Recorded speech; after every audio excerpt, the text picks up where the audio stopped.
तो last episode के and पे हमने देखा था कि हमारा वीशियो ना अपने फादर की बात सुनने के बाद कहता तो फादर मैं पूरी तरह से तैयार हूँ, मैं जहाँ पर इन लोगों को दिखा दूंगा कि हमारा वीक लाइन क्या कर सकता है और मैं अपने पैट्रियार्च के ऑर्डर्स को फॉलो करूंगा, यानी अपने फादर के ऑर्डर्स को फॉलो करूंगा। तो उसके सामने जो रेफरी एल्डर होता है वो भी सोच रहा होता है कि मुझे लगता है कि जहाँ पर ये लड़का जानबूझकर हमें टेस्ट करना चाहता है, यहाँ पर अगर हम लोगों ने इस लड़के के साथ फाइट की तो फिर हमारा वीक लाइन के साथ रिलेशनशिप खराब हो सकता है, लेकिन हम लोग इस तरह से पीछे तो बिल्कुल भी नहीं हट सकते, यानी कि हमें यहाँ पर इसके चैलेंज को एक्सेप्ट करना ही होगा और इसे यहाँ पर एक रियल स्पार्क करनी ही पड़ेगी, क्योंकि मास्टर वी ने यहाँ पर सभी लोगों के सामने हमारा नाम खराब करने की कोशिश की है। इसी के साथ ही एल्डर जो होते हैं साइड के बैठे हुए अपने पैट्रियार्च की तरफ देखते हो तो पैट्रियार्च उसे इशारा करते हैं कि नहीं, इस लड़के से फाइट नहीं करनी है और इसे पास कर दो। तो इसी के साथ ही एल्डर जो होते हैं वहां पर अपनी सेल्फ रिस्पेक्ट को अपनी जेब में डालते हैं और साथ ही वो कहते हैं कि लड़के ठीक है तुम पास हो गए हो। तुम्हारा वीश योनो से कहता है कि ये क्या, तुमने तो कहा था कि मैं अभी पास नहीं हुआ और अभी तुम यहाँ पर कह रहे हो कि मैं पास हो गया हूँ। आखिर तुम लोग यहाँ पर बंदे हो या क्रिकेट हो जो रंग बदल रहे हो, तुम यहाँ पर इतनी जल्दी यहाँ पर कैसे अपना फैसला बदल सकते हो। तो एल्डर बेचारा फिर से शर्मिंदा हो जाता है और कहता है कि इस लड़के को मैंने पास कर दिया और अब यहाँ पर ये लड़के इसके ऊपर भी सवाल उठा रहा है, ये चाहता क्या है, क्या ये वाकई में यहाँ पर मुझसे मार खाना चाहता है जो यहाँ पर इस तरह की बात कर रहा है। अब जब तुम्हें पास कर दिया गया तो चुपचाप नीचे क्यों नहीं उतर जाते। तो इसी के साथ ही एल्डर उसे कहते हैं तो लड़के तुम चाहते क्या हो बताओ, क्या तुम यहाँ पर टेस्ट को कंटिन्यू रखना चाहते हो या फिर तुम चुपचाप नीचे उतरना चाहते हो। तुम्हारा वीश योनो से कहता है कि ऑफ कोर्स मैं यहाँ पर से नीचे उतरना चाहता हूँ, तुम्हें क्यों लगता है कि मैं यहाँ पर इस टेस्ट में इंटरेस्टेड हूँ, मैं तुमसे फाइट करना चाहता हूँ। तो एल्डर बेचारा और भी ज्यादा शर्मिंदा हो जाता है और कहता है कि पहले ये कह रहा था कुछ और, अब यहाँ पर कुछ और कह रहा है। तो एल्डर से कहते हैं कि मैं यहाँ पर अपने आप को शांत रखने की पूरी कोशिश कर रहा हूँ, ये सिर्फ और सिर्फ एक टेस्ट और वैसे मैंने यहाँ पर इस टेस्ट में इस लड़के के ऊपर कुछ ज्यादा एक्सेसिव फोर्स को यूज कर दिया था जिसकी वजह से ये सारे का सारा मसला शुरू हुआ है। तो एल्डर उसे कहते तो फिर ठीक है, तुम लड़के नीचे उतर सकते हो, तुम टेस्ट को पास कर चुके हो, तुम्हारा टेस्ट पूरा हो चुका है। तो वीश योनो जो होता है वो भागता हुआ वहां पर अरीना से नीचे उतर आता है और अपने फादर से कहता है कि फादर मैंने टेस्ट पास कर लिया है। तो फादर उसे कहता है कि तुमने बहुत ही अच्छा काम किया है। तो योनो कहता है तो फादर क्या अब मैं जल्दी से वापस अपने कॉलेज में जा सकता हूँ। तो फादर उसे कहते हैं क्या तुम यहाँ पर रुककर बाकी की सभी फाइट्स को नहीं देखना चाहोगे,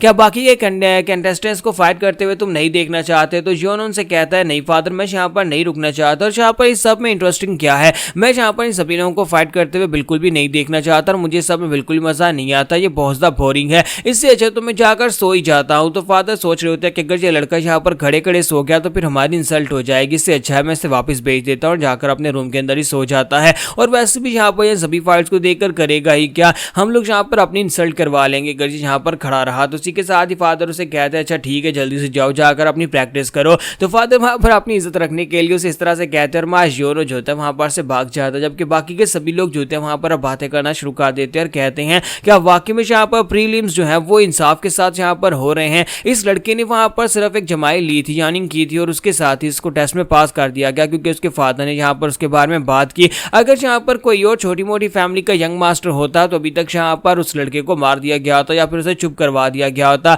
लेकिन कभी भी यहाँ पर उसके बाप की बात सुनने के बाद उसे टेस्ट में पास नहीं किया जाता। लेकिन इस लड़के को क्योंकि ये भी यहाँ पर एक बड़ी फैमिली से है, ये वी फैमिली से, इसी वजह से यहाँ पर इस लड़के को भी पास कर दिया गया है, फिर चाहे यहाँ पर इनके यंग मास्टर्स कैसे ही क्यों ना हो। तो हमारा यंग मास्टर जो होता है यानी हमारा वीश योनो जो होता है वहां पर से भागता है वापस अपने रूम की तरफ जा रहा था, वहीं पर टैंक फैमिली के लड़के को दिखाते हैं कि वहां पर खड़ा होता है, कहता है कि ये लड़का तो कुछ ज्यादा ही लकी है, मुझे लगा था कि ये लड़का कुछ ज्यादा स्पेशल और मैंने अपना टाइम वेस्ट कर दिया इस लड़के की फाइट देखने के लिए। यहाँ पर आकर मैं इस लड़के के ऊपर नजर रखने के लिए यहाँ पर अपने लोगों को लगाने वाला था, लेकिन मुझे लगता है कि अब इसके ऊपर नजर रखने की जरूरत नहीं है, ये तो बस बेकार सा लड़का है। जब किसी के साथ एक बंदा उसके पीछे आकर खड़ा होता है और उसे कहता है क्या तुम्हें वाकई में लगता है कि ये एक बेकार सा लड़का है। तो ये जो होता है ये थर्ड यंग मास्टर होता है जिसका नाम बेग ग्यूमयोंग होता है। तो थर्ड यंग मास्टर जो व्हाइट स्वॉर्ड कासल से होता है, तो व्हाइट स्वॉर्ड कासल का यंग मास्टर से कहता है कि क्या तुम्हें वाकई में लगता है कि ये बस एक काम सा लड़का है जो बहुत ज्यादा कमजोर है या फिर कोई बेवकूफ लड़का है। तो इसी के साथ यंग मास्टर टैंक उसे कहता है कि थर्ड यंग मास्टर आप भी यहाँ पर आए हैं,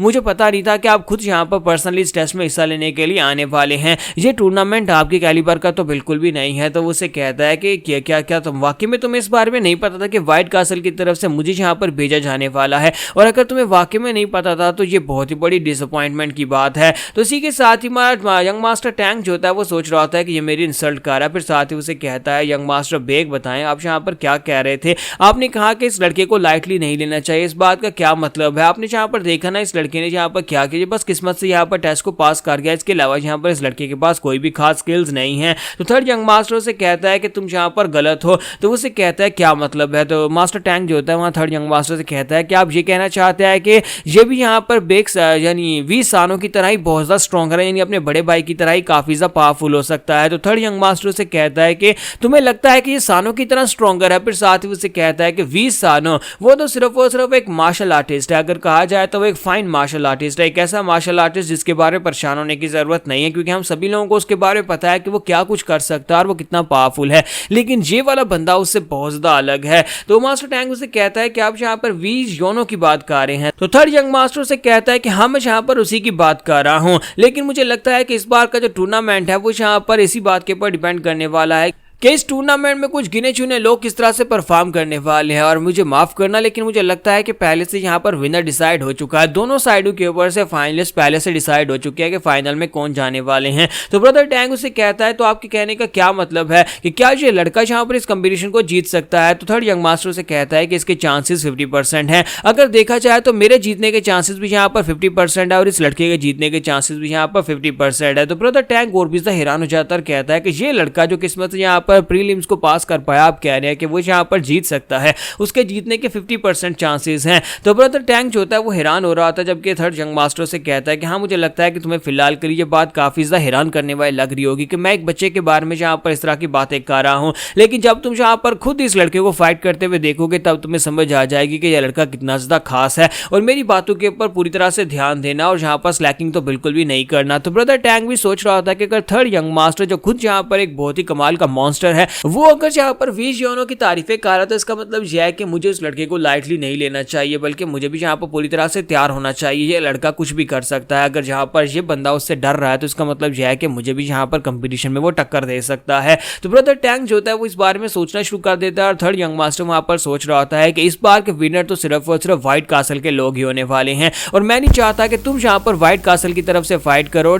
मैं नहीं चाहता कि तुम लोग यहाँ पर लेजी हो जाओ और किसी के ऊपर भी यहाँ पर तर्स खाओ, क्योंकि मुझे लगता है कि दूसरी तरफ की टीम काफी ज्यादा स्ट्रॉन्गर है। अगर हमारे लोग यहाँ पर ठीक तरह से प्रदर्शन नहीं दिखाएंगे तो फिर हम लोग इस कंपटीशन को हार जाएंगे। हमें यहाँ पर तुम्हारी लो एफर्ट्स नहीं बल्कि तुम्हारी हाई एफर्ट्स चाहिए। अब मैंने यहाँ पर ब्रदर टैंक के दिमाग में ये बात डाल दिया कि वो लड़का काफी ज्यादा स्ट्रॉन्गर है, तो अब मुझे लगता है कि ये भी यहाँ पर पूरी मेहनत करेगा और उसे हराने के लिए बिल्कुल अपना पूरा जोर लगा देगा, तभी हम लोग यहाँ पर व्हाइट कासल के लोग इस फाइट को जीत पाएंगे। लेकिन मुझे इतना बताया कि यह लड़का वीज योनो बहुत ज्यादा है और ये लड़का फाइनल तक जरूर पहुंच जाएगा। तो यहाँ पर हमारी एपिसोड 90 का एंड करेंगे और नेक्स्ट एपिसोड में देखेंगे कि हमारे वीज योरो के साथ अब आगे और क्या होने वाला है।